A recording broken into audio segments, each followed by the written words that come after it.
Rod, the Pirates had another strong performance on Saturday, homecoming Saturday, in front of a nice crowd. Put up 42 points in the second quarter in a 63-21 win over Puget Sound. Take us back. What stood out for you from that game, and where can we still grow? Yeah, well, really impressed with our offense. I think 8 straight possessions, a touchdown, just so consistent. Coaches had a great plan, but our players really executed it.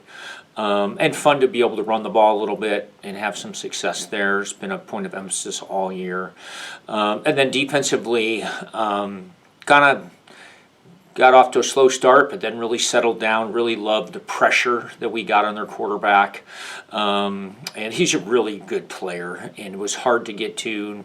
Doesn't make mistakes. Finally got an interception later in the game. So I think where we got to improve on, we were not positive in team turnover margin, which is something we preach. And just maybe getting out to a little bit faster start defensively. You mentioned the rushing yardage, and a lot of that is attributed to the offensive line and the holes that they were making. That was an area of real question coming into this season with 4 new starters. Talk about the way that this offensive line has come together and improved every week. Yeah, what a tribute to Coach Lander, offensive line coach. Works so hard with those guys, but then a tribute to them and how coachable they are. That group has become so cohesive. They really believe in each other, trust each other, kind of taken the challenge on that, hey, we're not going to be the weak link. We're going to get this going, and you've seen some results. On the other side, we've seen great performances from the defensive line this year, none better than this past weekend with the season-high 8 sacks, but it seems to be a whole bunch of different guys, and you're playing 7-8 guys a game on the defensive line. How much of a luxury is that to be able to go so deep? Oh, it's huge. Those guys stay fresh. They know they got to produce or somebody else is going to be out there. They kind of push and challenge each other. But yeah, a deep group, an experienced group, and a fun group to watch play. This weekend we're at home again for the second straight week, a nice luxury to have 2 consecutive home games, taking on the Pacific University Boxers.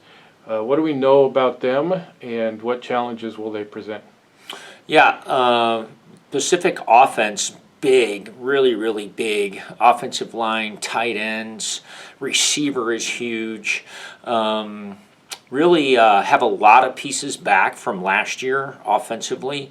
So it'll be a challenge, and they do a lot of bigger formations, heavier formations. They're averaging 170 yards rushing a game.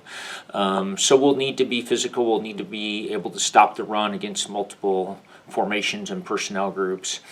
And then their defense, a 3-man front, which is always challenge. And they bring a 4th or 5th guy from a lot of different places. So protection and just our offense being able to see what's happening in front of them will be crucial.